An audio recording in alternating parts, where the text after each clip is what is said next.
सांदा कला हकीमा वाला बाजार में वकील की डॉल्फिन फोर्स को धमकियां। डॉल्फिन फोर्स ने मोटरसाइकिल सवार को रोका तो शहरी ने तल कलामी शुरू कर दी। कहा 20 मरतबा तुम्हारे डिप्टी थाने में बंद करके मारे हैं। इकबाल टाउन थाने जाकर मेरा नाम लो और पूछो कितने डिप्टी को मारा। तल कलामी की वीडियो आप मुलाजा कर रहे हैं हमारी टेलीविजन स्क्रीन पर।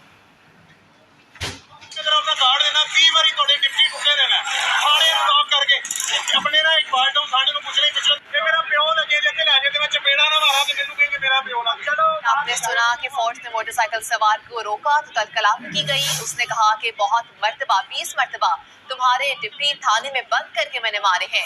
वकील नुमान की जानिब से बताया गया इकबाल टाउन थाने जाकर मेरा नाम लो, पूछो कितने डिप्टी को मैंने मारा है।